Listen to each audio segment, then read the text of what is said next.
안녕하세요. 저는 경희대학교 병원 신경과에서 근무하고 있는 오성일입니다. 중추신경계 면역질환 외에도 당연히 말초신경계 면역질환들도 중요한데요. 말초신경계 면역질환들은 보시면 말초신경, 신경근 접합부, 근육 이렇게 크게 세 부분으로 나눠지게 되는데 각각이 서로 다른 질환들이 있습니다. 말초신경계는 우리가 길랑발의 증후군이 있고요. 좀 더 자주 재발하거나 반복하는 경우에는 만성 염증성 다발 신경병증이라는 것도 있습니다. 신경근 접합부에서는 근무력증이 제일 대표적인 질환이고요. 그리고 근육 같은 경우에는 염증성 근육병 같은 경우가 있기도 합니다. 네. 길랑바리 증후군 같은 경우에는 우리 코로나 때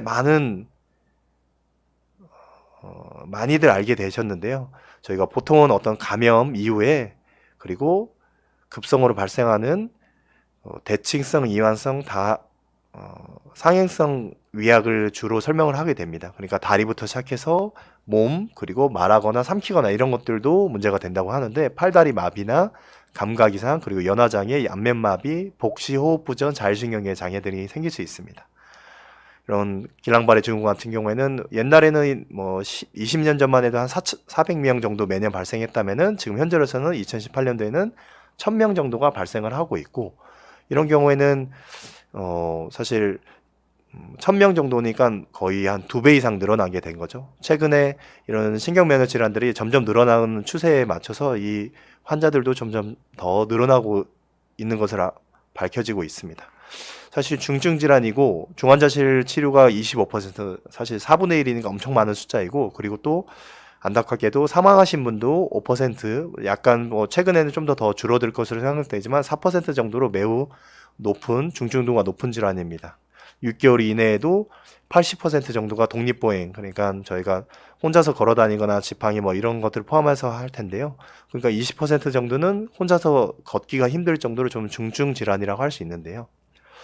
보통은 어떤 감염 이후에 생기게 됩니다. 감염 이후에는 한 60에서 70%가 감염이 알려지게 됩니다. 환자분들이 호소하기도 하고요. 그리고 또 여러 가지 감염이 확인되는 경우도 있습니다. 대부분 다 증상 발생 한 4주 이내에 발생을 하게 되는데 위장관 질환과 호흡기 질환이 제일 대표적입니다. 위장관 질환이라 하면은 설사나 복통 이후에 증상이 생기는 경우 한 1, 2주 정도에, 그리고 감기나 콧물 걸리고 나서 한 1, 2주 정도에 생기는 경우 말하고요. 그리고 우리가 코로나 감염 포함해서 여러 가지 독감 그리고 쯔증화무시 병 등에 의해서 생기는 경우가 있는데 보통 어떤 감염이 생기고 나서 면역 반응이 나타나고 그 면역 반응이 여러 가지 항체를 생성하기도 하는데 그런 항체를 생성하는 것들이 이런 신경과 또는 이런 수초에 결합을 하면서 신경 기능이 저하되는 경우가 우리 길랑발의 증후군으로 나타나게 됩니다.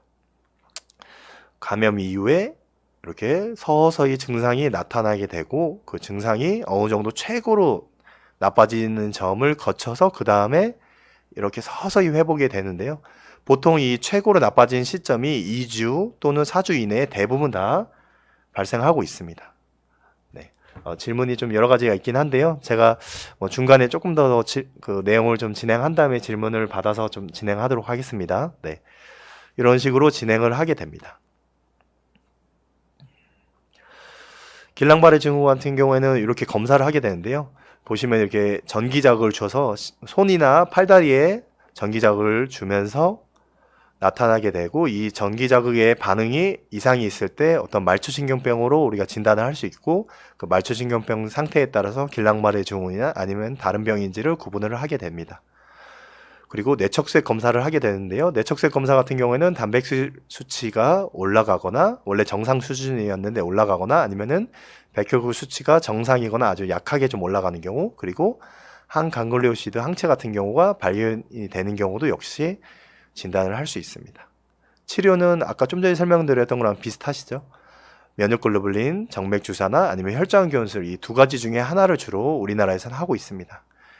이 두 가지 중에 하나를 하게 되고 중간에 면역글로불린 정맥 주사를 했을 때 중간에 한 1, 2주 뒤에 다시 악화되는 경과를 했을 때는 한 번 정도 더 치료를 할 수도 있습니다. 길랑발의 증후군은 이런 단발성 치료 외에는 사실 그 이후에는 보존적인 치료가 사실 제일 중요하긴 합니다.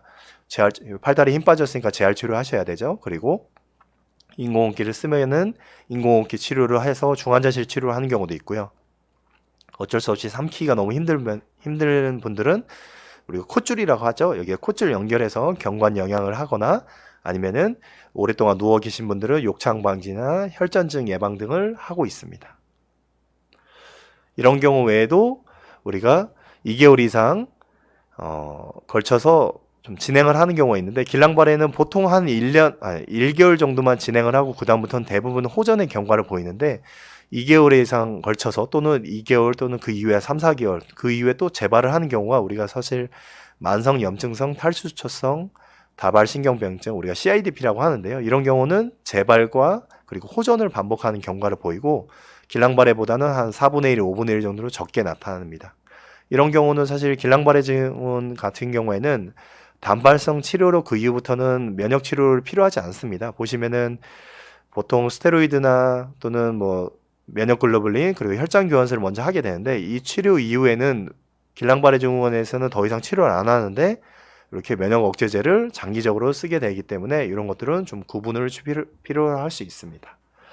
네, 뭐 아까 여러 가지 질문 중에서 그 면역 억제제에 대한 내용들 제일 아까 질문 많이 주셨던 분이 콩킹콩콩콩님이 기본 면역력을 가지고 있는 사람이 장기 이식해서 면역 억제제를 타크로벨, 셀셉트, 서티칸 이런 것들을 먹게 되면 면역력이 얼마나 떨어지게 된 건가 이렇게 얘기를 해주셨습니다. 사실 면역력이 떨어지는 것들은 어느 정도 좀 뭐 감안을 할 수밖에 없는데요. 장기 이식이라는 것들이 결국에는 우리 몸에 뭐 사실 외부 요인에 해당되는 것들이고, 그런 것들이 면역 반응을 일으키게 되면은 장기 이식이 문제가 되거나 그게 결국에는 이식된 장기가 결국 손상이 될 수 있기 때문에 면역을 좀 떨어뜨리게 될 수밖에 없고, 그런 경우에는 훨씬 더 뭐 여러 가지 독감이나 또는 뭐 대상포진 그리고 다양한 백신을 통해서 최대한 좀 관리를 좀 많이 할 수밖에 없고, 특히 뭐 우리 코로나 시절에도 많이 얘기 들어보셨겠지만 그런 환경들, 뭐 마스크를 열심히 쓴다거나 뭐 건강하게 운동을 같이 하시거나 그리고 너무 춥거나 너무 덥거나 건조한 환경들을 좀 피할 수밖에 없는 상황이긴 합니다. 면역력은 당연히 어느 정도는 좀 당연히 떨어질 수밖에 없긴 합니다. 네. 그리고 조금 더 내려주시면은 질문 하나만 더 보고 갈까요? 네. 예. Nothing without you라고 써 있는 분이 질문, 스테로이드 관련된 내용을 좀 해주시긴 하셨는데요. 스테로이드 주사를 사용하면 부작용이 발생하는 빈도는 어떻게 되나요? 짧게 기간 쓰니 부작용이 적은 편인가요? 이렇게 써주셨습니다.